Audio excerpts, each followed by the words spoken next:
একজন প্রশ্ন করলেন, পিতামাতার তো দোষ ছিল না, পিতামাতা নরকগামী হবেন কেন?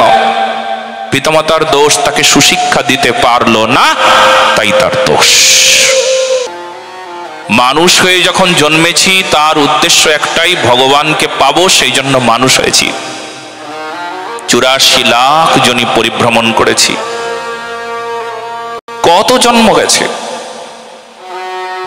অন্য কোনো জন্মে অমন করে অনুভব হয় নাই,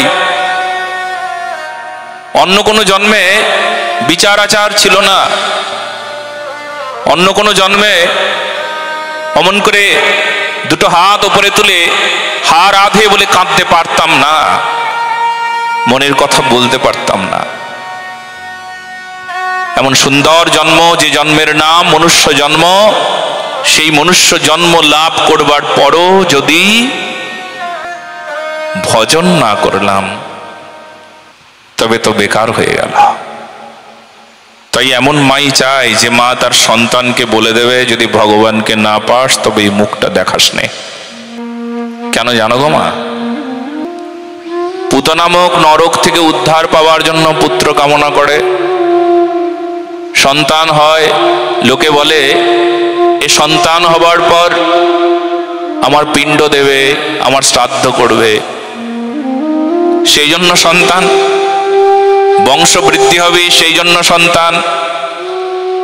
কিন্তু শুনে নিন, যে সন্তান ভগবত ভজন করে না, সেই সন্তান যদি পিতৃমাতৃ বিয়োগের পর শ্রাদ্ধ করে, তবে সেই পিতা মাতাকে নরকগামী করবার জন্য সে তৈরি হয়ে যায়। পিতামাতা নরকগামী হয়। সুসন্তান যদি না হয়, পিতামাতা আরো নরকে যায়। একজন প্রশ্ন করলেন, পিতামাতার তো দোষ ছিল না, পিতামাতা নরকগামী হবেন কেন? পিতামাতার দোষ, তাকে সুশিক্ষা দিতে পারলো না, তাই তার দোষ, সেই জন্য নরকে যেতে হবে। তুমি অন্ধরাজা ধৃতরাষ্ট্রের চরিত্র ছিল তোমার, তাই তোমাকে